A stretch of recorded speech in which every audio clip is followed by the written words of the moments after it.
नमस्कार। न्यूज के इकलौते फैमिली शो न्यूज की पाठशाला में आप सभी का बहुत स्वागत। मैं हूं सुशांत सिन्हा।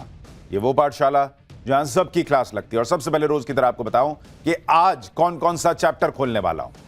हर चुनाव जीतती बीजेपी में पीएम मोदी ने किसे चुन लिया अपना बॉस। इंडी के फुल पैकअप का ऐलान हो गया है क्या? बीजेपी के नए अध्यक्ष नितिन नवीन के लिए मोदी ने ऐसा क्या किया कि राहुल सोनिया खड़गे वायरल हो रहे हैं? 45 साल के बीजेपी अध्यक्ष के पीछे मोदी का मेगा प्लान क्या है? आज खुद सारा खुलासा कैसे कर दिया आपको दिखाऊंगा।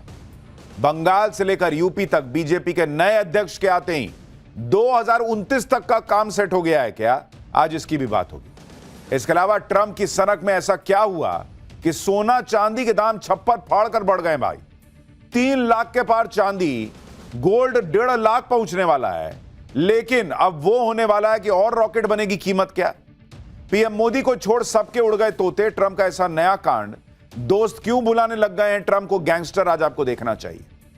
पीएम मोदी की मेगा डील की तैयारी शुरू, उधर ट्रंप के टैरिफ ने अमेरिकियों का कैसे तेल निकाल दिया है। साथ ही ओवैसी मुस्लिम वोट ले गए, मोदी के साथ भर भर कर हिंदू आ रहा है।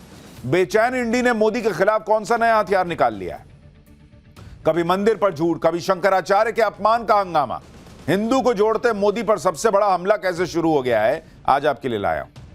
और कहां हो गई इतनी बर्फबारी भाई कि बीच शहर कई मंजिला इमारत के बगल में बर्फ के पहाड़ बन गए। स्वेटर जैकेट पैक मत कीजिएगा बॉस, ठंड यू टर्न मारने वाला है। उत्तराखंड से कश्मीर तक वो होने वाला है कि हड्डी गला देने वाली ठंड फिर पड़ेगी क्या? आज इसके बारे में भी बताऊंगा। और आखिर में हमारा स्पेशल सेगमेंट सोचा है कभी कि जो ज्यादातर टूथब्रश होते हैं उसमें जो आगे का हिस्सा होता है जिसको ब्रिसल्स कहते हैं, वो 2 रंग के क्यों होते हैं? सोचे कभी? ब्रश तो खूब किए हैं, इसके बारे में भी आज बताऊंगा। लेकिन पहले दिन भर की बड़ी खबरों का रिवीजन, उसके बाद पहला चैप्टर।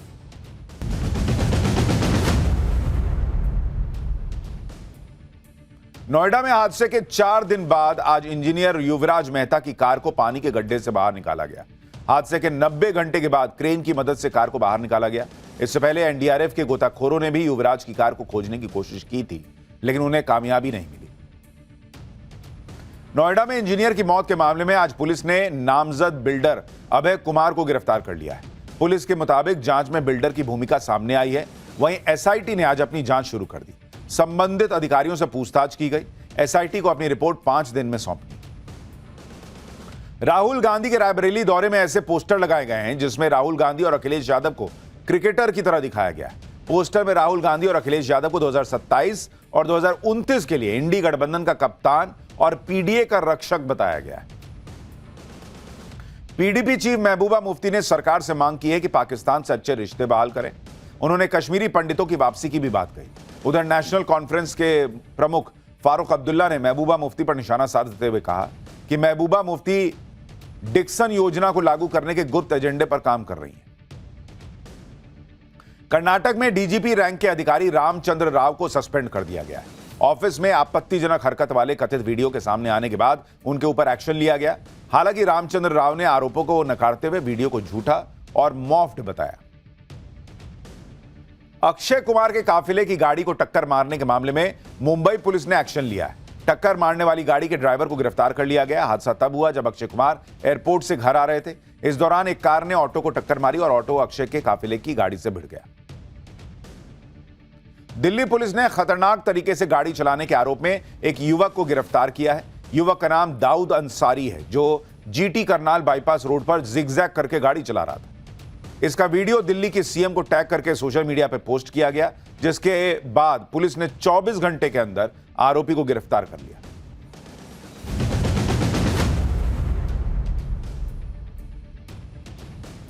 तो यह हो गया दिन भर का रिवीजन। अब पाठशाला की पहली क्लास। हर चुनाव जीतती बीजेपी में पीएम मोदी ने किसे चुन लिया अपना बॉस? इंडी के फुल पैकअप का ऐलान हो गया है क्या? बीजेपी के नए अध्यक्ष नितिन नवीन के लिए मोदी ने ऐसा क्या किया कि राहुल सोनिया खड़गे वायरल हो रहे हैं? 45 साल के बीजेपी अध्यक्ष के पीछे मोदी का मेगा प्लान क्या है? आज खुद क्या खुलासा किया? और बंगाल से लेकर यूपी तक बीजेपी के नए अध्यक्ष के आते ही 2029 का काम सेट हो गया है क्या? सबसे पहले इसका चैप्टर। जिन नरेंद्र मोदी को दुनिया बॉस मानती है, ग्लोबल मंच पर जिनका डंका बजता है, उन नरेंद्र मोदी ने आज बता दिया कि उनका भी एक बॉस है बॉस, जिनको वो अपने कामकाज का हिसाब देंगे। नरेंद्र मोदी ने आज दुनिया को अपने बॉस से भी मिलवाया। आज से नरेंद्र मोदी के बॉस 45 साल के बीजेपी के नए अध्यक्ष नितिन नवीन हो गए। जो नरेंद्र मोदी लगातार 25 साल से हेड ऑफ गवर्नमेंट है, जो लगातार 3 बार से देश के प्रधानमंत्री हैं, वो नरेंद्र मोदी बीजेपी के कार्यकर्ता के तौर पर नितिन नवीन को अपना बॉस बता रहे हैं। और यह सिर्फ बीजेपी में ही हो सकता है बॉस, यह काम सिर्फ नरेंद्र मोदी ही कर सकते हैं। 45 साल के एक युवा को दुनिया की सबसे बड़ी पॉलिटिकल पार्टी की कमान सौंप दी और फिर भर दुनिया के सामने कह दिया गया, अरे ये मेरे बॉस है भाई। लगातार हार के बाद भी इंडी गठबंधन से ना अपने नेता बदले जा रहे हैं, ना नेतृत्व बदला जा रहा है, ना पार्टी की नीति बदली जा रही है, ना एक परिवार का मोह छूट रहा है। दूसरी तरफ नरेंद्र मोदी हैं, जिन्होंने बीजेपी का नेतृत्व एक युवा को देकर जनरेशन शिफ्ट का मैसेज दे दिया। भाई, जिस पार्टी में एक से बड़े एक धुरंधर बैठे हैं, नरेंद्र मोदी से लेकर अमित शाह, राजनाथ सिंह बड़े बड़े नेता हैं, उस पार्टी की कमान एक युवा को सौंप देना, वो भी 45 साल का युवा, जिनके बारे में बहुत लोग जानते भी नहीं थे, यह कोई आसान फैसला तो नहीं होगा। लेकिन बीजेपी इसी तरीके से काम करती है, वो फ्यूचर में इन्वेस्ट करती है और जब फ्यूचर में जीतती है तो लोग कहते हैं अरे ईवीएम हैक हो गया, वोट चोरी हो गया, तो मीडिया ने साथ दे दिया, तो ये तो वो। अरे काम क्या करते हैं पहले ये तो देखो। दूसरी तरफ ढेले भर का परिवर्तन होने को तैयार नहीं और यहां बड़े बड़े जनरेशनल शिफ्ट हो रहे हैं और यही नरेंद्र मोदी के काम का तरीका है। उनके लिए परिवार नहीं, प्रतिभा मायने रखती है। वो उम्र और अनुभव के साथ साथ फ्यूचर प्लानिंग करते हुए फैसले लेते हैं और उनकी फ्यूचर प्लानिंग में नितिन नवीन एकदम फिट बैठते हैं। आज नितिन नवीन को बीजेपी का नया अध्यक्ष नियुक्त कर दिया गया, उनकी आधिकारिक ताजपोशी हो गई, बीजेपी मुख्यालय में उनके नाम का ऐलान हुआ। आज आपको बताऊंगा कि पीएम मोदी ने नए अध्यक्ष नितिन नवीन के लिए क्या क्या कहा, कैसे पीएम मोदी ने कांग्रेस को बुरी तरह से एक तरीके से छील दिया, नितिन नवीन ने पद संभालते ही ऐसा क्या कह दिया भाई कि इंडी गठबंधन में हड़कंप मच गया। यह सब आपको बताऊं, मोदी का मेगा प्लान है क्या यह समझाऊं, उससे पहले आज जो तस्वीरें आई हैं, जिसकी दुनिया नहीं, देश नहीं, दुनिया भर में चर्चा है, उसकी एक झलक देखिए। नए राष्ट्रीय अध्यक्ष के रूप में श्री नितिन नवीन जी को नाम की घोषणा करता हूं। मैं एक कार्यकर्ता हूं, वे मेरे बॉस।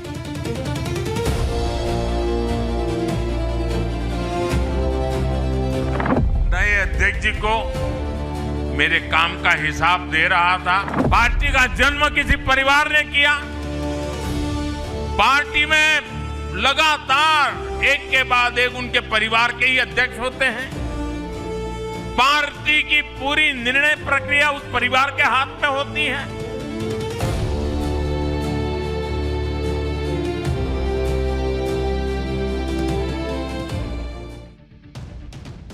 देश की पॉलिटिक्स के लिए इन तस्वीरों के बड़े मायने हैं और आज आपको वो विस्तार से पाठशाला में समझाऊंगा, क्योंकि बीजेपी वो पार्टी हो गई है जो चुनाव हारने के मूड में नहीं थी, क्योंकि वो उस मोड में रहती है जहां वो लगातार पब्लिक से कनेक्ट करे, काम करे, मेहनत करे, फ्यूचर की प्लानिंग करे। और उसी का एक बड़ा नतीजा यह भी है, नितिन नवीन बीजेपी के नए अध्यक्ष, बिहार से बीजेपी के पहले अध्यक्ष हैं।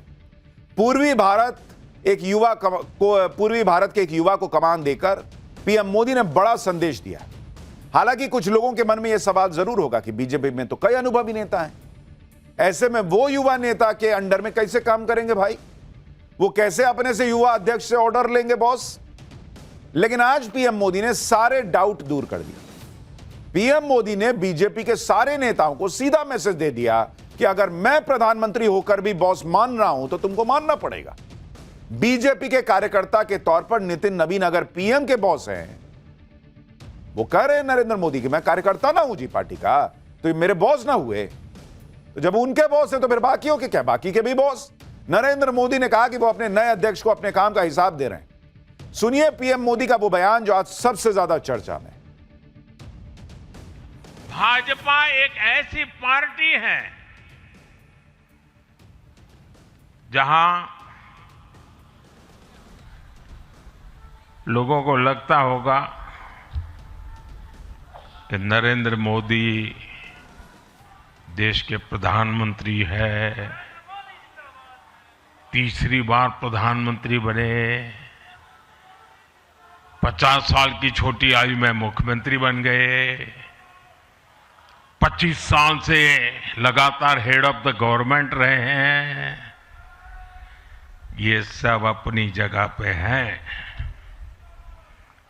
लेकिन इन सबसे भी बड़ी चीज मेरे जीवन में है, मैं भारतीय जनता पार्टी का कार्यकर्ता हूं। ये सबसे बड़ा गर्व है। और जब बात पार्टी के विषयों को आती है, तब माननीय नितिन नवीन जी, मैं एक कार्यकर्ता हूं, वे मेरे बॉस हैं।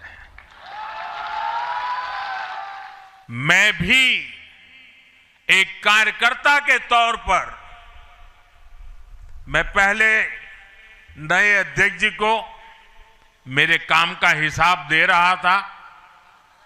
मैंने हिसाब दिया, अब वो मेरा सीआर लिखेंगे, लेकिन अब मेरे आगे के काम के लिए मैं उनके मार्गदर्शन की प्रतीक्षा कर रहा हूं। मैं उनको सुनने के लिए बहुत ही उत्सुक हूं। आप नरेंद्र मोदी की प्लानिंग देखिए बॉस। चूंकि नरेंद्र मोदी ने अपने जीवन में यह देखा है कि कैसे वो गुजरात से बाहर थे और एक मौका मिला तो उन्होंने साबित करके दिखाया और पीएम की कुर्सी तक पहुंचे, तो मौका मिलने की बात होती है, लेकिन उसमें पीछे से बैकअप होना बड़ा जरूरी होता है। नरेंद्र मोदी को क्लियर है, इतनी बड़ी पार्टी है, इतने सीनियर लोग हैं, हर आदमी सोचता होगा कि अगला अध्यक्ष मैं ही बनूंगा क्या। उसमें अगर 45 साल के अगर किसी व्यक्ति को अध्यक्ष बनाया है तो उसको 10 दिक्कतें आ सकती हैं। कोई सोचेगा अरे इस छोटा है मेरे से उम्र में, मैं क्यों सुनूं, अनुभव में कम है, मैं क्यों सुनूं, बहुत सारी बातें होंगी। नरेंद्र मोदी ने 2 लाइनें बड़ी इंपॉर्टेंट कही, मेरे बॉस हैं, क्लियर हो गया कि सबको बॉस मानना है, और मैं अपना रिपोर्ट कार्ड उनको दे चुका हूं और वो मुझे जो निर्देश देंगे उसकी प्रतीक्षा कर रहा हूं, मतलब मैं भी उनसे आदेश लूंगा। ये मोदी ने एक लाइन में क्लियर कर दिया, यानी फुल सपोर्ट। अब पार्टी में कौन बोल सकता है बॉस? जब प्रधानमंत्री कह रहे हैं कि वो मेरे बॉस हैं, मैं उनसे ऑर्डर लूंगा, तो फिर क्या एज है, कितना अनुभव है, सब खत्म। फिर पार्टी के अध्यक्ष हैं तो हैं, और जी कह के भी बोल रहे हैं। आज बीजेपी मुख्यालय में बीजेपी शासित राज्यों के सीएम, डिप्टी सीएम, सांसद, भाई सब बड़े बड़े दिग्गज आए हुए थे। उनके सामने पीएम मोदी ने बता दिया कि नितिन नवीन मेरे बॉस हैं। सबको एक साथ मैसेज चला गया, और नितिन नवीन को भी मैसेज चला गया कि भाई फुल सपोर्ट है, काम कीजिए, आप पार्टी को आगे ले जाइए। ऐसा नहीं है कि पीएम मोदी ने सिर्फ भाषण में बोलने के लिए कह दिया, बल्कि जब नितिन नवीन बीजेपी दफ्तर में अपनी कुर्सी संभालने गए तो भाई पीएम मोदी ने उनके लिए कुर्सी खींच के उनको बोला कि आइए बैठिए। नितिन नवीन कुर्सी पर बैठे, कुछ पेपर साइन किए। इस दौरान पीएम मोदी समेत बीजेपी के सभी दिग्गज नेता पीछे खड़े रहे। कोई सीनियरिटी नहीं, अध्यक्ष हैं तो अध्यक्ष हैं, बाकी कार्यकर्ता हैं। इन तस्वीरों को देखकर लोग बीजेपी और कांग्रेस के कल्चर को कंपेयर करने लगे, क्योंकि कांग्रेस में तो उल्टा हिसाब चलता है। आप ये तस्वीर देखिए, एक रैली में सोनिया गांधी मंच में आई तो कांग्रेस अध्यक्ष मल्लिकार्जुन खड़गे अपनी कुर्सी से खड़े हो गए। उसके बाद सोनिया गांधी बैठ गई, राहुल गांधी बैठ गए, लेकिन कांग्रेस अध्यक्ष मंच पर खड़े होकर ताली ही बजाते रह गए और मल्लिकार्जुन खड़गे दोनों की तरफ देखते भी रहे। तो बीजेपी के इस तस्वीर को लोग कंपेयर कर रहे हैं कांग्रेस से, कि वहां नरेंद्र मोदी नए अध्यक्ष के लिए, 45 साल के नए अध्यक्ष के लिए कुर्सी खींच रहे हैं, यहां कितने 80 साल के हैं शायद मेरे ख्याल से, वो कुर्सी से खड़े हो गए कि सोनिया जी और राहुल जी आए। एक और वीडियो आपको दिखाता हूं, पिछले साल का है। उपराष्ट्रपति चुनाव की वोटिंग के दौरान राहुल गांधी किसी और दिशा में जाने लगे। कांग्रेस अध्यक्ष और बाकी नेता उन्हें आवाज लगाते रहे, राहुल जी, लेकिन राहुल जी तो अपनी धुन में थे। ऐसा लग रहा था जैसे राहुल गांधी किसी बात का लोड ही नहीं ले रहे, वो चलते चले गए। कांग्रेस और बीजेपी का कल्चर अब लोगों की चर्चा का विषय बना हुआ है। आप देखिए कि नरेंद्र मोदी के कैसे बीजेपी के अंदर जनरेशनल चेंज वो लेकर आ गए, नए नए नेताओं को सामने ले आए। बीजेपी अध्यक्ष के तौर पर 45 साल के नितिन नवीन को लेकर चले आए, क्योंकि नरेंद्र मोदी को का विजन है कि भाई हमको सत्ता में रहना है, हमको 2047 के लिए काम करना है, तो अध्यक्ष भी तो नया बनाते भाई। देश के बड़े बड़े राजनीतिक दलों में कहीं 45 साल का अध्यक्ष ही नहीं है। और आप सबकी उम्र कंपेयर कर लीजिए। भाई कांग्रेस के अध्यक्ष मल्लिकार्जुन खड़गे, मैंने बोला ना 80 के ऊपर, 83 साल के हैं भाई साहब। Sonia Gandhi chairperson of Congress parliamentary party, 78 साल की। लालू यादव 77 साल के पार्टी प्रेसिडेंट है आरजेडी के। ममता बनर्जी 71 साल की हैं, टीएमसी की प्रमुख है। चंद्रबाबू नायडू 75 साल के हैं, टीडीपी के प्रमुख हैं। नीतीश कुमार 74 साल के हैं, जेडीयू के कर्ता धर्ता है। एमके स्टालिन 72 साल के हैं, डीएमके के प्रमुख। मायावती 70 साल की हैं, बीएसपी प्रमुख। अरविंद केजरीवाल 57 साल के हैं, आम आदमी पार्टी के मुखिया। और अखिलेश यादव 52 साल के हैं, सपा प्रमुख। यानी बीजेपी के अंदर सबसे कम उम्र के प्रेसिडेंट को मौका दिया गया है। आप यह भी देखिए कि कैसे कांग्रेस की गाड़ी एक ही परिवार के इर्द गिर्द घूमती है। बीजेपी का कल्चर यह है कि वहां लगातार पार्टी प्रमुख बदलते रहते हैं। भाई नितिन नवीन के प्रेसिडेंट बनने से बीजेपी के हर कार्यकर्ता को मैसेज चला गया है कि कल को मेरा नंबर भी आ सकता है, तो वो उस उत्साह से ना काम करेगा। कांग्रेस में क्लियर है कि भाई 4-6 लोग ऊपर हैं, उनके अलावा किसका मौका आना है। सपा में क्लियर है कि नहीं आएगा मौका बॉस। अगर पिछले 28 सालों का हाल आप देखेंगे तो आप हैरान रह जाएंगे कि बीजेपी और कांग्रेस में कितना बड़ा अंतर है। बीजेपी के अध्यक्ष 1998 से 2000 कुशाभाऊ ठाकरे, 2000 से 2001 बंगारू लक्ष्मण, और उधर देखिएगा, उधर 98 से 2017 तक सोनिया ही गांधी थी। जनकृष्ण मूर्ति के जनकृष्ण मूर्ति 2001 से 2002, 2002 से 2004 वेंकैया नायडू। उधर देखते रहिएगा नाम, उधर नहीं पढ़ रहा हूं मैं, वो देखते जाइए, वही एक 2-3 नाम दिखेगा आपको।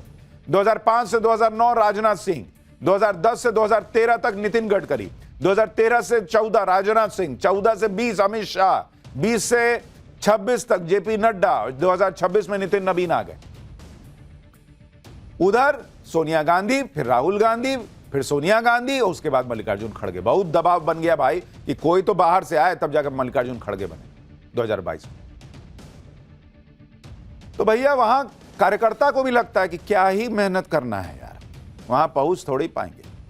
1998 से अब तक 28 साल में बीजेपी में 11 अध्यक्ष बन गए। कांग्रेस के यहां एक ही परिवार के अध्यक्ष रहे, फिर उसके बाद खड़गे जी को अध्यक्ष बनाया, जो खुद बोलते हैं कि वो तो गांधी परिवार की कृपा से अध्यक्ष बने। इधर पीएम मोदी ने नितिन नवीन को अपना बॉस बता दिया। उधर कांग्रेस अध्यक्ष मल्लिकार्जुन खड़गे का वो बयान वायरल होने लगा जिसमें वो अध्यक्ष पद पर रहते हुए गांधी परिवार को अपना बॉस बताते रहे। सुनिए एक बार दोनों। मैं एक कार्यकर्ता हूं, वे मेरे बॉस हैं। मेरे को बनाने वाले यहाँ बैठे हैं, श्रीमती सोनिया गांधी जी। मुझे जो अध्यक्ष पद मिला वो भी श्रीमती सोनिया गांधी जी और राहुल गांधी जी के कहने पे, यानी उनके सपोर्ट से ही मुझे मिला। भाई वो फर्क दिख रहा है, लोग चर्चा कर रहे हैं। यहां मोदी अपना बॉस बता रहे हैं नितिन नवीन को, वहां खड़गे कह रहे हैं कि भाई मेरे बॉस तो एक तरीके से यही कह रहे हैं कि सोनिया जी और राहुल जी। बीजेपी और कांग्रेस का यह फर्क, एक तरफ नरेंद्र मोदी 45 साल के अध्यक्ष को बॉस बोलने को तैयार है, वहां 83 साल के व्यक्ति को भी सोनिया गांधी को बॉस बताना पड़ता है। कांग्रेस में बहुत सालों के बाद परिवार के बाहर का जो अध्यक्ष बनाया गया, वो खुद मानता है कि गांधी परिवार की कृपा से अध्यक्ष बना है। सिर्फ कांग्रेस ही नहीं, इंडी गठबंधन में बहुत ऐसी पार्टियां हैं जहां बाहर के किसी अध्यक्ष के बारे में आप सोच नहीं सकते। जैसे अगर आप देखिए, आप इसका अनुभव देखिए, फिर आपको बीजेपी का प्लान बताता हूं, पार्टी और कितने साल से अध्यक्ष, ये भी आप देखिए। जैसे है आरजेडी, उसमें लालू यादव, भाई वो 1997 से अध्यक्ष हैं। 1997 से अब तक 2026 आ गया, लालू यादव ही आरजेडी के अध्यक्ष है। इसी तरीके से आप समाजवादी पार्टी को देखिए, इसमें मुलायम सिंह 1992 से रहे अध्यक्ष, 1992 से लेकर 1992 में पार्टी बनाई और 2017 तक वही अध्यक्ष रहे, और वो हटे तो अखिलेश यादव आ गए। भाई परिवार के बाहर किसी के लिए जगह ही नहीं है। अखिलेश यादव आए तो वो 2017 से अभी तक बने हुए हैं। अब तक। तो ये तो इन पार्टियों का हाल है। टीएमसी, आप देखिए ममता बनर्जी अध्यक्ष हैं। ममता बनर्जी ये 1998 से अध्यक्ष है बॉस, जब से पार्टी बनी हुई। डीएमके एमके स्टालिन 2018 से पार्टी प्रेसिडेंट है। उनसे पहले उनके पिताजी एम करुणानिधि वो 50 साल पार्टी के अध्यक्ष रहे। आम आदमी पार्टी अरविंद केजरीवाल 2012 से पार्टी के नेशनल कन्वीनर हैं। इन पार्टियों में सालों से यही चला आ रहा है और यही वजह है कि आज पीएम मोदी ने इंडी गठबंधन की तगड़ी क्लास लगाई। कहा कि देश के लिए परिवारवाद इतना बड़ा अभिशाप बन गया है कि क्या ही कहा जाए। देश के लिए परिवारवाद बहुत बड़ा अभिशाप है। और जब मैं परिवारवाद की बात करता हूं तो अर्बन नक्सल मैदान में आ जाते हैं। वो मुझे कहते हैं फलाने के बेटा, डिकना का बेटा, वो बात को डाइवर्ट करते हैं। किसी के बेटे की प्रतिभा का हम विरोधी नहीं है, किसी की बेटी की प्रतिभा का हम विरोधी नहीं है, लेकिन दुर्भाग्य से कांग्रेस और देश के अनेक क्षेत्रीय राजनीतिक दलों पर आज अलग अलग परिवारों का कब्जा हो गया है। पार्टी का जन्म किसी परिवार ने किया, पार्टी में लगातार एक के बाद एक उनके परिवार के ही अध्यक्ष होते हैं। पार्टी की पूरी निर्णय प्रक्रिया उस परिवार के हाथ में होती है। पार्टी का कोई भी कार्यकर्ता हो, उसको विचार से लेना देना नहीं, उनको उस परिवार से समर्पित रहना पड़ता है।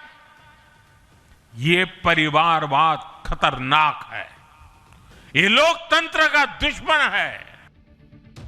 देखिए, बीजेपी की जीत की एक बड़ी वजह यह भी है, उसके मामूली से मामूली कार्यकर्ता को लगता है कि मेरा नंबर आ सकता है। आप अपने ऑफिस में सोचिए ना बॉस, आपको पता रहेगा कि जीवन में कभी आप बॉस ही नहीं बनने वाले हैं।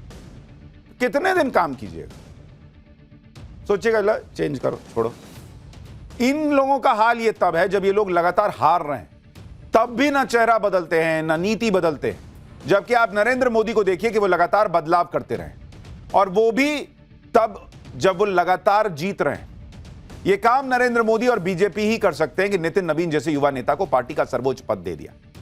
आप नितिन नवीन के अध्यक्ष बनने से पहले की तस्वीरें देख लीजिए, कोई सोच नहीं सकता था भाई कि बीजेपी की कमान उनको मिलने जा रही। आप ये पुरानी तस्वीर देखिए, इसमें बिहार बीजेपी के कई नेता एक टेबल पर बैठे हैं और नितिन नवीन खड़े हैं। बीजेपी का कल्चर है, जो व्यक्ति खड़ा है वो आज बैठे हुए लोगों का बॉस बन चुका है। आप नितिन नवीन की एक और तस्वीर देखिए, ये भी पुरानी तस्वीर है। इसमें नितिन नवीन बिहार बीजेपी के बड़े नेताओं के साथ सेल्फी ले रहे हैं दूर से। बीजेपी का यह कल्चर उसे दूसरों से अलग करता है, क्योंकि यहां साधारण कार्यकर्ता भी सर्वोच्च पद पर पहुंच जाते हैं। आप देखिए नितिन नवीन कैसे बिहार की राजनीति से निकलकर बीजेपी के अध्यक्ष तक पहुंचे। 26 साल की उम्र में पहली बार विधायक बने, 45 साल में अध्यक्ष बन गए। नितिन नवीन बिहार में 5 बार के विधायक रहे। वो बिहार सरकार में कानून मंत्रालय से लेकर अर्बन डेवलपमेंट मंत्री तक रहे। साल 2006 में पिता की मृत्यु के बाद वो राजनीति में आए और पटना वेस्ट से पहला चुनाव लड़ा और जीत भी गए। उनके पिता नवीन किशोर सिन्हा बीजेपी विधायक थे और आरएसएस के से काफी करीबी थी उनकी। नितिन नवीन कायस्थ हैं, उन्हें संगठन की अच्छी जानकारी है। साल 2023 में उन्होंने छत्तीसगढ़ विधानसभा चुनाव की जिम्मेदारी संभाली और पार्टी को जीत दिलाई। फिर साल 2024 के लोकसभा चुनाव में भी बीजेपी ने छत्तीसगढ़ में 11 में से 10 सीटें जीती। यानी संगठन, प्रतिभा और युवा जोश को देखते हुए नितिन नवीन को अध्यक्ष बनाया गया। नितिन नवीन की ताजपोशी पर पीएम मोदी ने कहा कि बीजेपी में अध्यक्ष बदलते रहते हैं, क्योंकि बीजेपी पद से नहीं प्रक्रिया से चलती है। हमारे यहां मेंबरशिप से भी ज्यादा रिलेशनशिप होती है। बीजेपी एक ऐसी परंपरा है जो पद से नहीं प्रक्रिया से चलती है। हमारे यहां पदभार एक व्यवस्था है और कार्यभार ये जीवन भर की जिम्मेदारी है। हमारे यहां अध्यक्ष बदलते हैं, लेकिन आदर्श नहीं बदलते। नेतृत्व बदलता है, लेकिन दिशा नहीं बदलती। यानी बीजेपी उस ट्रेन की तरह है जिसकी नीतियों की पटरी तय है। ड्राइवर किसी को भी बैठाइएगा वो उसी तरीके से चलेगी रफ्तार से। कांग्रेस का हाल यह है कि वहां ड्राइवर फिक्स है। ट्रेन बदल दीजिए, ट्रेन का इंजन बदल दीजिए, बोगी बदल दीजिए, पटरी उखाड़ के इधर से उधर कर दीजिए, सब बदल जाएगा, ड्राइवर नहीं बदलता। यार मैं ही चलाऊंगा, गांधी परिवार चलाएगा भाई। बीजेपी का क्या कल्चर है ये पीएम मोदी ने बता दिया, लेकिन कांग्रेस का हाल क्या है उसकी कुछ तस्वीरें देखिए। यह तस्वीर दिसंबर 2023 की है। हैदराबाद में एक रैली के दौरान तेलंगाना के सीएम रेवंत रेड्डी ने अपने परिवार के साथ सोनिया गांधी के पांव छुए, जबकि सोनिया गांधी के साथ मल्लिकार्जुन खड़गे भी बैठे हुए थे। लेकिन रेवंत रेड्डी ने पहले सोनिया गांधी के पांव छुए और फिर बगल में बैठे मल्लिकार्जुन खड़गे से हाथ मिलाया। उसके बाद सीएम रेवंत रेड्डी ने अपने परिवार के बाकी सदस्यों को राहुल गांधी से मिलवाया। ऐसा लग रहा था जैसे राहुल गांधी पार्टी के अध्यक्ष हो। पिछले साल दिसंबर में जब कांग्रेस ने दिल्ली में रैली की थी, तब भी मंच पर कांग्रेस के अध्यक्ष मल्लिकार्जुन खड़गे को असहज होना पड़ा था, क्योंकि मंच से उन्हें भाषण देने के लिए आमंत्रित कर दिया गया था। वो अपने सीट से उठ गए, फिर अचानक राहुल गांधी ने मंच संभाल लिया और भाषण देने लग गए। अध्यक्ष खड़े हो गए, राहुल जी ने कहा कि मैं बोलूंगा तो मैं बोलूंगा। कांग्रेस में यह सब आम बात है, अध्यक्ष कोई भी बने, जलवा गांधी परिवार का ही रहता है। लगातार हार के बाद भी परिवार के प्रति पार्टी का मोह ही खत्म नहीं हो रहा। आज पीएम मोदी ने भी चेताया कि कांग्रेस तो हार की समीक्षा से भी डरती है, क्योंकि फिर एक परिवार पर आंच आ जाएगी। लेकिन ऐसा लगता है कि कांग्रेस खुद को बदलने को तैयार नहीं है। सुनिए एक बार। अरे वो आपस में क्या खेलना है उनको वो खेलते रहें। मोहन भागवत कभी किसी का बॉस बन जाता है, कभी मोदी किसी के बॉस बन जाते हैं, हमें कोई मतलब नहीं उससे। संतों के आंसू गिर रहे हैं आज, और ये बॉस बॉस खेल रहे हैं। ये क्या बिग बॉस का गेम चल रहा है यहां? ये मेरे बॉस हैं, मैं उनका बॉस हूं, क्या है ये? जो हिंदू धर्म के सबसे बड़े बॉस हैं वो आंसू गिरा रहे हैं और इनको बिग बॉस खेलने की सूझ रही है। कौन बॉस है कौन कार्यकर्ता है तो सारा देश देख रहा है। ना जरूर दिखाई देता है कि उनको अध्यक्ष कैसा चाहिए उन्होंने अपना बना लिया। जिस कांग्रेस के राज में सबसे बड़े बॉस प्रभु श्री राम को काल्पनिक बता दिया गया था, उनको आज इंसानों को बॉस सुनकर बड़ी आग लग रही। जो भगवान श्री राम सबसे बड़े बॉस, उनको काल्पनिक बताते थे बॉस। कांग्रेस को यह सब मजाक लग रहा है। लेकिन आप तस्वीरें देख लीजिए। जिस वक्त नितिन नवीन की ताजपोशी हुई, उस वक्त मंच पर सारे बड़े नेता थे। पीएम मोदी, अमित शाह, जेपी नड्डा, राजनाथ सिंह, नितिन गडकरी, सारे बड़े नेता नितिन नवीन की अगुवाई करके मैसेज दे रहे थे। नितिन नवीन इस पद पर निर्विरोध चुने गए। संगठन चुनाव का जिम्मा संभाल रहे बीजेपी के रिटर्निंग ऑफिसर के लक्ष्मण ने अध्यक्ष पद के चुनाव के नतीजे घोषित किए और नितिन नवीन को सर्टिफिकेट ऑफ इलेक्शन सौंपा। यह बात तो सही है कि पीएम मोदी फ्यूचर की प्लानिंग करके चलते हैं और पीएम मोदी के विजन को पूरा करने की कड़ी में ही नितिन नवीन जैसे युवा नेता को कमान दी गई है। पीएम मोदी ने नितिन नवीन को मिलेनियन बताया। वो जनरेशन वो जो 80 और 90 के दशक में जन्मा है। साल 1980 में बीजेपी का गठन हुआ था। इसी साल नितिन नवीन का जन्म हुआ था। नितिन नवीन की ताजपोशी के साथ साथ पीएम मोदी ने बंगाल को लेकर बड़ा मैसेज भी दिया। ममता बनर्जी से बंगाल जीतना इस वक्त नरेंद्र मोदी का सबसे बड़ा मिशन है। नितिन नवीन का पहला चैलेंज बंगाल है। आज पीएम मोदी ने घुसपैठियों का जिक्र करके ममता बनर्जी की पॉलिटिक्स को घेर दिया और क्लियर मैसेज दे दिया कि नितिन नवीन के अध्यक्षता में बीजेपी को अब बंगाल जीत कर दिखाना है। आज देश के सामने एक बहुत बड़ी चुनौती घुसपैठियों की है, आबादी के असंतुलन की है। दुनिया के धनवान देश, समर्थ देश, वे भी अपने देश में जो घुसपैठिए हैं उनकी जांच पड़ताल कर रहे हैं और उनको पकड़ पकड़ करके निकाल रहे हैं। पूरी तरह से आश्वस्त हैं कि भाजपा का कार्यकर्ता अपने संघर्ष और परिश्रम के बल पर इन 5 राज्यों में सशक्त भाजपा का नेतृत्व प्रदान करने जाएगा। और हम हमेशा विश्वास करते हैं कि हमें अपनी आस्थाओं के केंद्र के लिए और सनातन परंपराओं को केंद्र को बचाने की लड़ाई अगर लड़नी है तो निश्चित रूप से अपने देश को सुरक्षित रखने की लड़ाई लड़नी है तो इन 5 राज्यों में हमें एक मजबूत ताकत बन के आना है। यानी नरेंद्र मोदी से लेकर बीजेपी के नए अध्यक्ष ने क्लियर कर दिया कि आने वाले 5 राज्यों के चुनाव उनके लिए इंपॉर्टेंट हैं, वहां जीत दर्ज करनी है और सनातन को साथ लेकर चलना है। खैर, साथ लेकर चलने की बात हो रही है तो एक आदमी है जो किसी को साथ लेकर नहीं चल पा रहा, उसका नाम है डोनाल्ड ट्रंप। पाठशाला में अगला चैप्टर देखिए। ट्रंप की सनक में ऐसा क्या हुआ कि सोने चांदी के दाम छप्पर फाड़कर बढ़ गए बॉस। 3 लाख के पार तो चांदी है, गोल्ड 1.5 लाख पहुंच रहा है, लेकिन अब वो होने वाला है कि और कीमत बढ़ेगी क्या। पीएम मोदी को छोड़ सबके कैसे तोते उड़ गए। ट्रंप का ऐसा नया कांड, दोस्त ट्रंप को गैंगस्टर क्यों बुला रहे हैं, और पीएम मोदी की मेगा डील की तैयारी शुरू। उधर ट्रंप के टैरिफ ने अमेरिकियों का तेल कैसे निकाल दिया, अब इसका चैप्टर। भाई, इस वक्त दुनिया में 2 तूफान आए हुए हैं। एक डोनाल्ड ट्रंप का तूफान है जो किसी के रोके नहीं रुक रहा, दूसरा है सोने चांदी का तूफान जो हर रिकॉर्ड तोड़ता चला जा रहा है। भाई, इन दोनों का आपस में क्या कनेक्शन है ये हम आपको बताएंगे। आपको ये भी बताएंगे कि कैसे चांदी ने तो गजब ही कर रखा है। चांदी की कीमत ऐसे भाग रही है बॉस कि सोना पूछ रहा है कि बगल से कौन गया गनगनाता हुआ, जी चांदी की कीमत थी क्या। लोग हैरान हैं, चांदी ने सारे रिकॉर्ड ध्वस्त कर दिए। भाई, कोई सोच नहीं सकता था कि चांदी 3 लाख के पार चली जाएगी। पहली बार चांदी 3 लाख रुपए प्रति किलो के पार चली गई है। आज चांदी का रेट 3,22,000 रुपए प्रति किलो चला गया, और ये तो कुछ भी नहीं है। लोग अब बात कर रहे हैं कि अगर चांदी में ऐसी ही तूफानी तेजी रही तो फिर इसकी कीमत कहां जाएगी। आज हम आपको इसके बारे में भी बताएंगे। ये भी बताएंगे कि कैसे चांदी मालामाल करती चली जा रही है। यहां लोग पैसा डबल करने की बात करते हैं, लेकिन चांदी ने तो पैसा डबल नहीं ट्रिपल करके दे दिया है।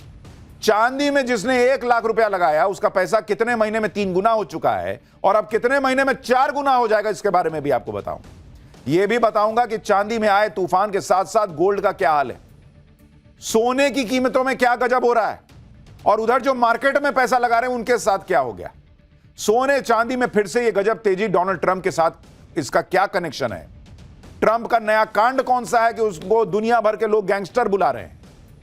कैसे अपने लोगों को धमका दिया है ट्रंप ने, मोदी को हिला नहीं पा रहे, और कैसे मोदी अब एक बहुत बड़ी मेगा डील की तैयारी कर रहे हैं जो अमेरिकियों की और हालत खराब करेगा। सोने चांदी की कीमतों ने तो आग लगा रखी है बॉस। जो किसी ने सोचा नहीं था वो हो रहा है। सोने चांदी के दाम ऑल टाइम हाई को भी पीछे छोड़ चुके हैं। आप देखिए कि 1 किलो चांदी की कीमत 3,22,000 पहुंच गई है। 10 ग्राम सोने की कीमत 1,50,000 पहुंच गई है। इसमें भी चांदी ने कैसे मालामाल कर दिया, आप उसको देखिए कि आपको यकीन नहीं होगा। पहले लोग कहते थे कि अरे सोना महंगा है, काम करो चांदी का सामान दे दो। अरे भैया, आज चांदी के लिए लोग जो है ना वो सोच रहे हैं कि चांदी को छुएं कि नहीं। चांदी की कीमत आप देखिए किस तरीके से रॉकेट बनी हुई है। चांदी की कीमत अक्टूबर 2024, उस वक्त चांदी की कीमत थी 1 लाख रुपए, मात्र 1 लाख रुपए, और दिसंबर 2025 आते आते चांदी की कीमत जो है वो बढ़कर हो चुकी थी 2 लाख रुपए। मतलब ऑलमोस्ट 1 साल कुछ महीना में 1 लाख का जंप हुआ, मतलब डबल हुआ। लेकिन भाई साहब, इसके बाद तो तूफान आ गया। अभी दिसंबर 2025 में जो चांदी 2 लाख रुपए की थी वो जनवरी 2026 में बॉस 1 महीना भी कायदे से नहीं बीता और वो 3,22,000 रुपए हो चुकी है। 3,22,000, ये देख रहे हैं, ये 1 महीने में हुआ है। 2 लाख से सीधा 3,22,000। 14 महीने में पैसा डबल हुआ, 15 महीने में ट्रिपल हुआ, और 1 महीने में भैया फिर 2 से 3.25 लाख के पास चला गया। पिछले 1 महीने में चांदी के दाम बढ़ने का ट्रेंड देखिए। सिर्फ 6 दिन चांदी के दाम थोड़े बहुत गिरे, जबकि 19 दिन ऐसा हुआ जब चांदी के दाम 1,000 रुपए से लेकर 15,000 रुपए डेली बढ़ गए। 9 जनवरी को 1 किलो चांदी 2,50,000 रुपए की थी। 11 जनवरी को 2,70 हो गई। 15 जनवरी को चांदी के दाम 2,98 पहुंच गए।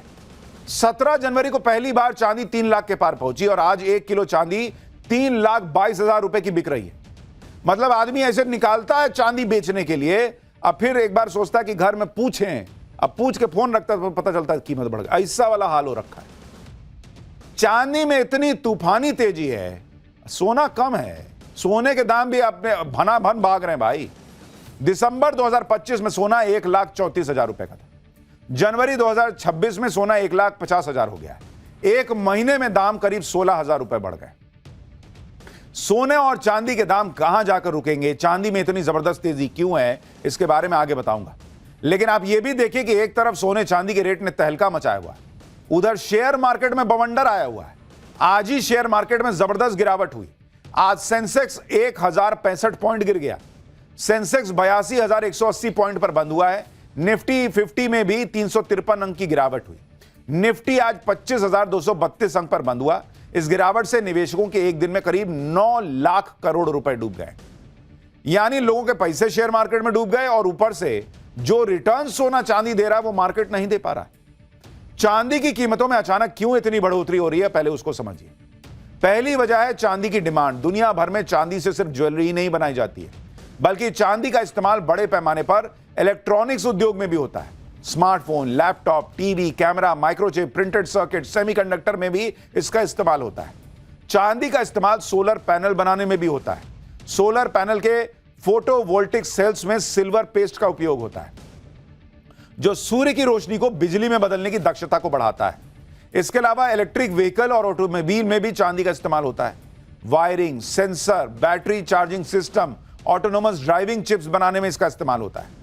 चांदी में एंटी बैक्टीरियल प्रॉपर्टी होती है, इसलिए इसका इस्तेमाल मेडिकल उपकरणों में भी होता है।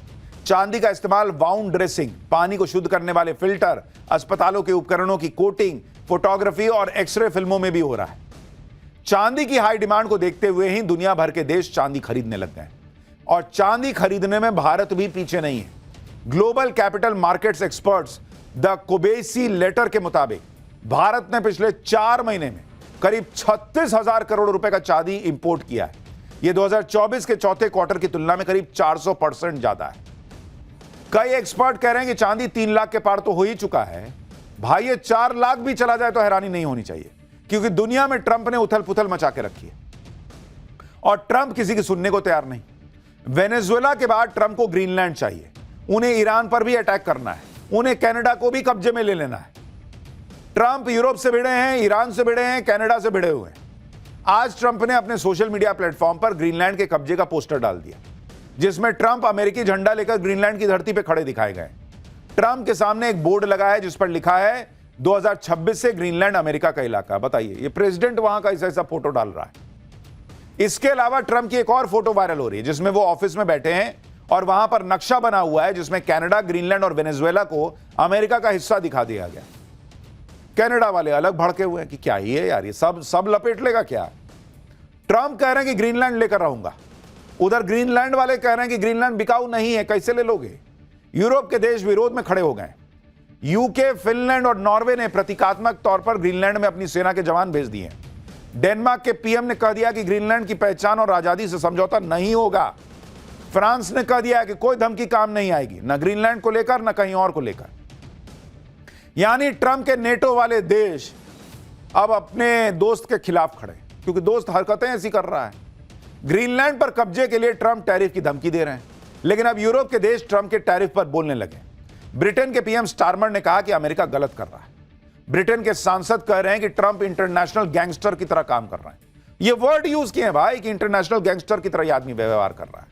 यूरोपीय यूनियन के देश कह रहे हैं कि ग्रीनलैंड को ब्लैकमेल नहीं होने देंगे। यूरोपीय यूनियन ने तो ट्रंप पर 11 लाख करोड़ रुपए का काउंटर टैरिफ लगाने की प्लानिंग कर ली। यूरोप के देश यह भी कह रहे हैं कि भारत उनके साथ खड़ा है। अमेरिका पर यूरोपियन यूनियन टैरिफ लगाने की तैयारी कर रहा है, तो भारत के साथ बड़ी ट्रेड डील होने वाली है। दावोस में वर्ल्ड इकोनॉमिक फोरम के मंच से ईयू की प्रेसिडेंट ने कह दिया है कि भारत और ईयू का free trade agreement mother of all deals साबित हो सकता है। राहुल गांधी और उनके इकोसिस्टम को चाहिए था कि नरेंद्र मोदी डोनाल्ड ट्रंप से तू तड़ाक टाइप लड़ाई लड़ ले। नरेंद्र मोदी का अपना स्टाइल है, वो उस तरह से काम कर रहे हैं जो भारत के हित में। और इसलिए देखिए, अब ईयू की अध्यक्ष कह रही है भाई कि मदर ऑफ ऑल डील्स होगा भारत के साथ जो डील करने जा रहे हैं। यानी ट्रंप को बिना तू तड़ाक किए हुए ऐसा जवाब दिया जा रहा है जो ट्रंप को एकदम अंदर तक लग रहा होगा। इधर ट्रंप टैरिफ का डर दिखाकर दुनिया को कंट्रोल करने की कोशिश में, लेकिन टैरिफ वाला उनका खेल अमेरिका पर ही भारी पड़ रहा है। हाल ही में एक नई रिसर्च आई है। कील इंस्टीट्यूट, जर्मनी के रिसर्च सेंटर ट्रेड पॉलिसी ने आंकड़े जारी किए।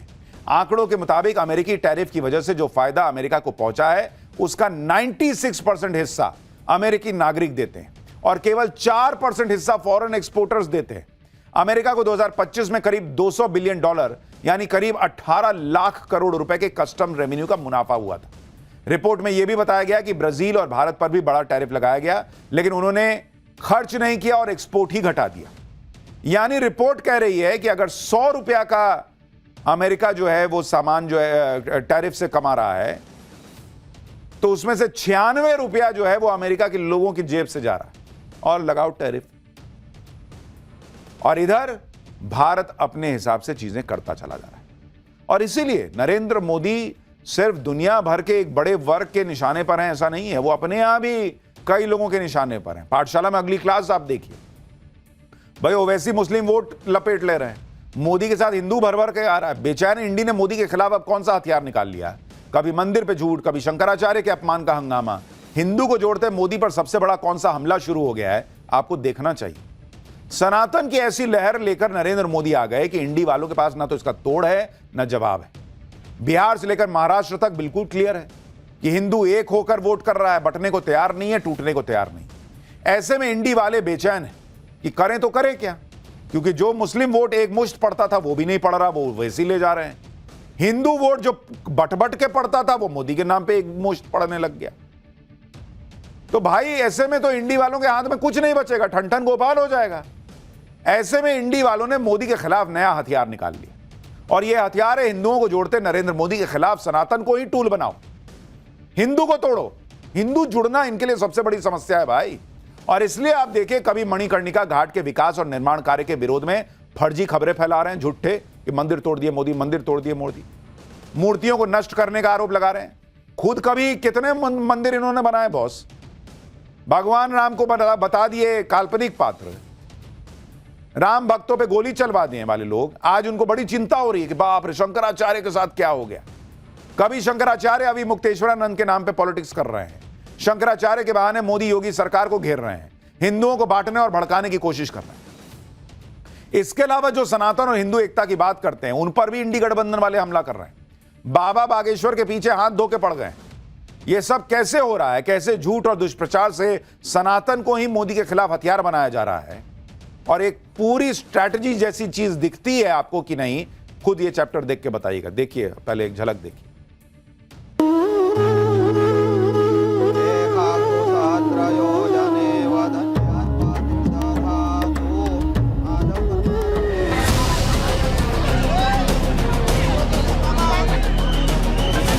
कोई मुख्यमंत्री तय करेगा कि वो शंकराचार्य हैं या नहीं है। आप हैं कौन? आपकी औकात क्या है? ये कौन है धीरेन्द्र? अब छोरो चक्का को कथावाचक बना रहे हो। लकड़ी माफिया से लेकर के कफन माफिया तक जो इस धंधे में है,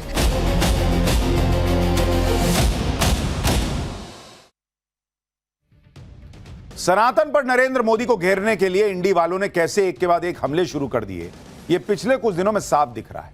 चाहे बात शंकराचार्य के विवाद की हो, चाहे वाराणसी के मणिकर्णिका घाट के रेनोवेशन की हो, इंडी गठबंधन कह रहा है कि मोदी सरकार मणिकर्णिका घाट तोड़ रही, वाराणसी की विरासत और सभ्यता को खत्म कर रही, मंदिर और मूर्तियां तोड़ी जा रही, टूटी हुई मूर्तियों और मंदिरों की तस्वीरें शेयर की जा रही हैं, और इसका असर यह हुआ कि वाराणसी में लोगों ने प्रोटेस्ट भी कर दिया।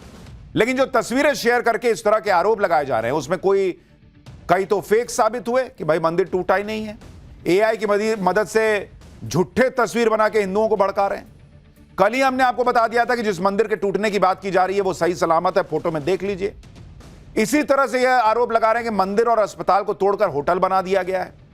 ये तस्वीरें वायरल की जा रही हैं, जबकि यह सच्चाई से कोसों दूर की बात है। दरअसल वाराणसी के राम घाट पर मेहता अस्पताल था जो 2019 तक पूरी तरह से बंद हो चुका था। उसके बाद अस्पताल की जगह पर एक शानदार होटल बना। मंदिर तो वहां था ही नहीं। यह होटल पिछले ही साल शुरू हुआ था और इसका काम काफी पहले शुरू हो गया था। ना तो यह होटल मंदिर तोड़ के बना है, ना ही अस्पताल तोड़ के बना है। लेकिन सोशल मीडिया पर यह फैलाया जा रहा है कि मंदिरों के साथ अस्पतालों को भी तोड़ा जा रहा है। देखिए बॉस, यह बात सही है कि मणिकर्णिका घाट पर निर्माण काम तो चल रहा है, लेकिन जो भी विकास कार्य हो रहा है वो जलासेन घाट पर हो रहा है जहां पर चिताएं जलाई जाती है। लेकिन राजनीति ऐसी हो रही है जैसे पूरा मणिकर्णिका घाट तोड़ दिया गया हो। सारे मंदिर मूर्तियां नष्ट कर दी गई। अब बवाल काट कौन रहे हैं? जिन्होंने बनारस में कितने मंदिर बनवाए, उन मंदिरों के बारे में कभी सोचा क्या? जिन्होंने काशी विश्वनाथ कॉरिडोर बनाने के बारे में कभी सोचा क्या? जिन्होंने महाकाल कॉरिडोर बनाने के बारे में कभी सोचा क्या? जो पूरे समय खड़े रहे कि कैसे बाबरी मस्जिद जो है उसका केस लड़ा जाए और बता दिया जाए कि भगवान राम जो है वो काल्पनिक हैं। आज ऐसा इकोसिस्टम एक्टिव हो रखा है कि बाप रे बाप, मंदिर टूट गया, मूर्ति टूट गई, और वो भी फर्जी वीडियो डालकर।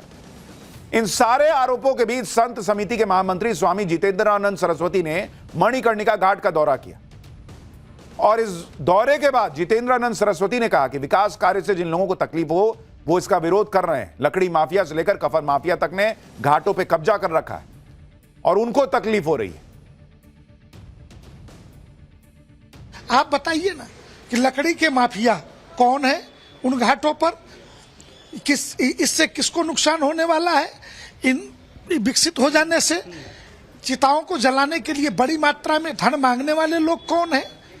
तो भाई, डोम परिवारों का तो हजारों वर्षों से जितना टैक्स मिलता है, जितना टका टैक्स, उतना ही मिलेगा। परंतु ये लकड़ी माफिया से लेकर के कफन माफिया तक जो इस धंधे में है, ये इनका उद्योग प्रभावित हो रहा था। तो स्वाभाविक है कि उनके पीछे कोई न कोई राजनीतिक ताकत लगेगी और वो इसका विरोध करेंगे। मणिकर्णिका घाट को लेकर राजनीति अभी भी जारी है। पूरी कोशिश है कि किसी तरह से हिंदुओं के अंदर यह भ्रम पैदा कर दो कि मोदी हिंदू विरोधी काम कर रहे हैं। आप देखिए, इसी तरह से प्रयागराज में शंकराचार्य अभिमुक्तेश्वरानंद सरस्वती को लेकर विवाद हो गया। इस पर कांग्रेस और अखिलेश यादव जमकर पॉलिटिक्स कर रहे हैं। शंकराचार्य को मौनी अमावस्या के स्नान में प्रशासन ने पैदल जाने के लिए कह दिया कि 50 मीटर पैदल चले जाइए। शंकराचार्य पालकी और रथ में सवार होकर जा रहे हैं। इसी मुद्दे पर विवाद बढ़ गया। मेला प्रशासन ने जब शंकराचार्य की बात नहीं मानी तो शंकराचार्य बिना स्नान किए वापस चले गए। इस मुद्दे को अखिलेश यादव से लेकर कांग्रेस उठा लिए। अखिलेश यादव ने तो शंकराचार्य अभिमुक्तेश्वरानंद से फोन पर बात की और मेला प्रशासन की आलोचना करने के साथ साथ यूपी सरकार को खरी खोटी सुना दी। वहीं कांग्रेस भी शंकराचार्य के मुद्दे पर बीजेपी को क्या क्या कर रही है, एक बार सुन लीजिए, फिर सच्चाई बताता हूं। ये निर्लज्ज भाजपाई अब तक तो मुसलमानों को कहते थे कागज दिखाओ, अब हिंदुओं के जो संत शिरोमणि हैं उनसे कहते हैं कागज दिखाओ। शंकराचार्य जो सनातन के सिरमौर माने जाते हैं, होते हैं, कोई डीएम तय करेगा, प्रशासन तय करेगा, कोई मुख्यमंत्री तय करेगा कि वो शंकराचार्य हैं या नहीं है। आप हैं कौन? आपकी औकात क्या है? शंकराचार्य अभिमुक्तेश्वरानंद आज अखिलेश यादव से बात कर रहे हैं, जबकि अखिलेश यादव के मुख्यमंत्री रहते शंकराचार्य अभिमुक्तेश्वरानंद की पुलिस ने लाठियों से पिटाई की थी। यह साल 2015 की तस्वीर है, जो अभिमुक्तेश्वरानंद जी 50 मीटर उतरकर नहीं जा पाए स्नान करने, वो पैदल भी चले थे और लाठी भी खाए थे। आज वही अखिलेश शंकराचार्य के बहाने पॉलिटिक्स चमका रहे हैं। माघ मेला में शंकराचार्य को लेकर जो विवाद हुआ है, वो पूरा मामला क्या है वो बताऊं उससे पहले ये तस्वीरें देखिए। पवन खेड़ा कहां थे किसी को पता नहीं था, आज औकात की बात कर रहे हैं। उस वक्त लाठी पड़ी थी, तब कहां गायब थे?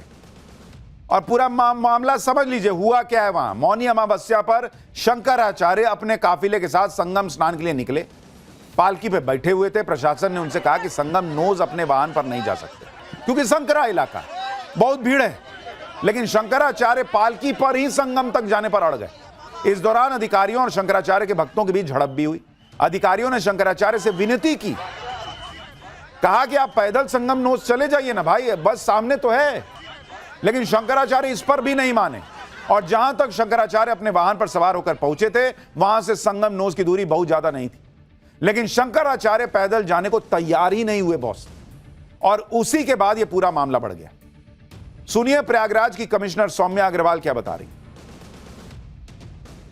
द्वारा संगम नोज की तरफ प्रोसीड किया गया और वहाँ पर जब ये पहुँचे तो संगम नोज का भी उनके द्वारा बैरियर तोड़ा गया और जब वहाँ पे ये पहुँचे तो उनसे लगातार समस्त अधिकारियों द्वारा अनुनय विनय अनुरोध हर चीज़ करी गई कि कृपया आप अपने वाहन को ले जा करके संगम नोस पर नहीं जा सकते। वहाँ पे सैकड़ों की लाखों की संख्या में श्रद्धालु हैं और वहाँ पे किसी भी अनहोनी को रोका नहीं जा सकता है और वो इस दबाव को झेलने के लिए सक्षम नहीं है। यानी विनती की गई उनसे, लेकिन मानने को तैयार नहीं। अच्छा, आप वाहन पे जा रहे हैं, कल को वहां उतनी भीड़ रहेगी, नोस पर धक्का मुक्की हो गई, भगदड़ हो गई, कुछ भी हो गया, शंकराचार्य ऊपर से नहीं गिर जाएंगे? उनको चोट नहीं लगेगी? लेकिन नहीं, जाऊंगा तो इसी पे जाऊंगा।